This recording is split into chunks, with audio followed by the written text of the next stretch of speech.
Welcome back to my channel Anu vlogs. ఈరోజు మనం ఉలవచారు egg ఎట్లా చేయాలో చూద్దామండి. చూసారు కదా, మనకి ఈ రకంగా రావాలంటే దానికి ప్రాసెస్ ఏంటో చూద్దాము. ముందు ఎగ్ అయితే ఉడకబెట్టుకుందామండి. దాని తర్వాత మనకు ఉల్లిపాయలు, పచ్చిమిరపకాయలు, చింతపండు, కరివేపాకు, అలాగే టమాటాలు, కొత్తిమీర ఉంటే వేసుకోవచ్చు. నాకు ఇక్కడ అవైలబుల్గా లేదు కాబట్టి నేను వేయలేదు.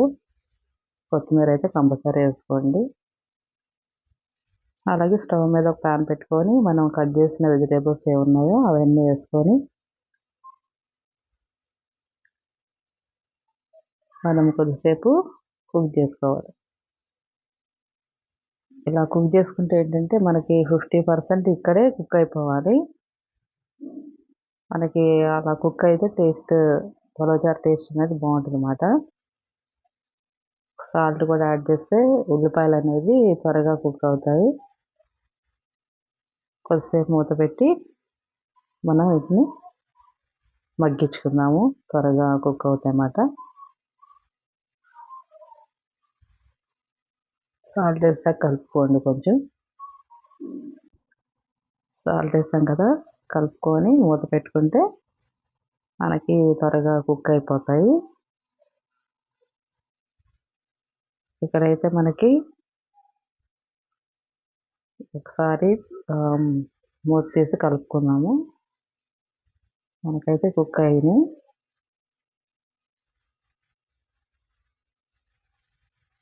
కొంచెం కుక్ అయితే సరిపోతుంది. ఇక్కడ మీకు ఉలవచారు చూపిస్తున్నాను, అదే ఉలవ నీళ్ళు. నాకు కొంచెం ఉన్నాయి కాబట్టి నేను చారు కొంచెం చేసుకున్నా. వీటిలో మనం కుక్ అయిపోయినాయి కదా ఉల్లిపాయలు, పచ్చిమిరపకాయలు, టమాటాలు, వాటిలో నేను ఉలవ నీళ్ళు వేసుకొని కొద్దిసేపు మరిగించుకుంటున్నాను. దాని తర్వాత మనకి ఇక్కడ చింతపండు రసం కూడా తీసి పెట్టుకున్నాము, అది కూడా యాడ్ చేసుకున్నాము.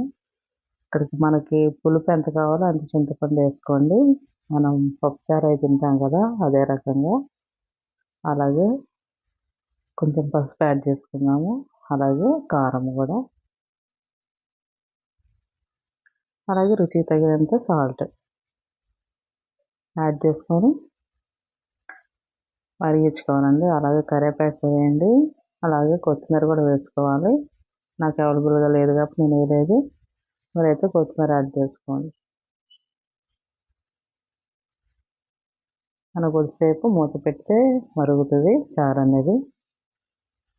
చారు మరుగుతుండగా మనం ఎగ్స్ బాయిల్ చేసి పెట్టుకున్నాం కదా, అవి కొంచెం వేగించుకోవడానికి కొద్దిగా ఆయిల్లో కొంచెం పసుపు, కారము,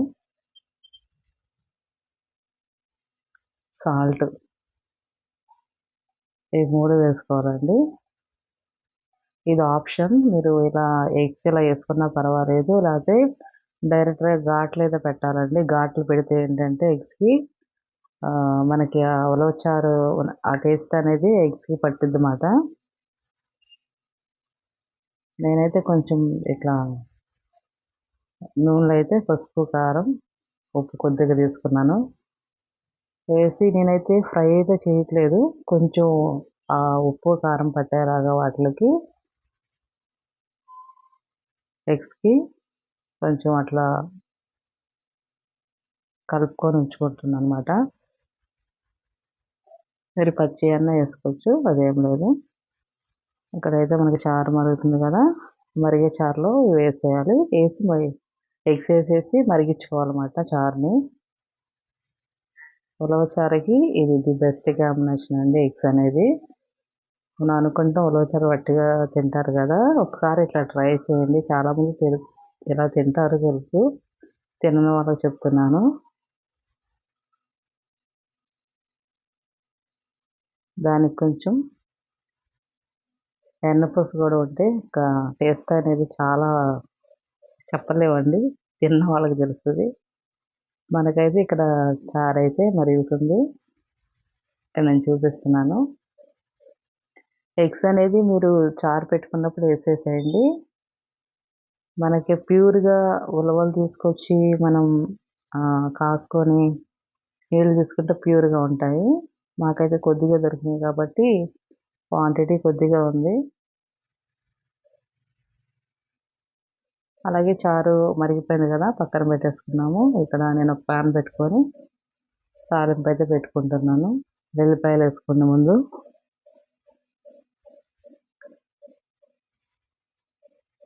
వెల్లుల్లిపాయలు, పోపు దినుసులు అవన్నీ వేసుకొని ఇక్కడ నేను మెంతులు అయితే వేస్తున్నాను.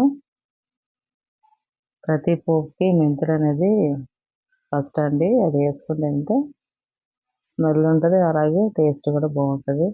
ఆరోగ్యానికి కూడా మెంతులు మంచిది కదా. అలాగే ఎండుమిర్చి, అలాగే తాలింపులు కూడా వేసుకుందాము. శనగపప్పు, ఆవాలు, మినప్పప్పు ఉన్నాయి కదా, వేసుకొని ఒకసారి కలుపుకుందాము.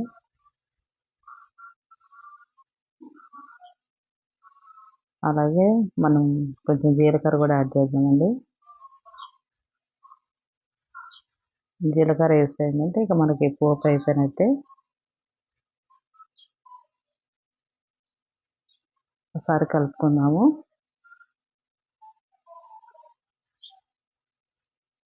అలాగే కరివేపాకు కూడా వేసుకుందాము. ఇక్కడైతే పోపు రెడీ అయిపోయింది మనకి.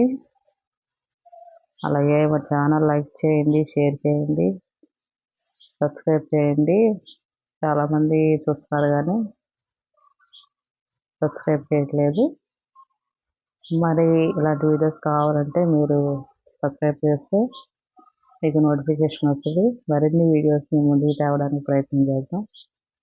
అలాగైతే ఇక్కడ మనం మరిగిపోయిన చారు చూసారా, మనకి చాలా కలర్ఫుల్గా ఉంది, అలాగే టేస్టీగానే ఉంది. ఇది మీరు అడుగుతారు, సిస్టర్ మీరు తిన్నారా, టేస్టీగా ఉందని చెప్తున్నారంటే మేము ఎప్పటి నుంచి ఇలాగే తింటామండి. ఉలవచారు అంటే ఎగ్ ఉలవచారు ఇట్లానే చేసుకుంటాము. చాలా బాగుంటుంది, ఒకసారి ట్రై చేయండి.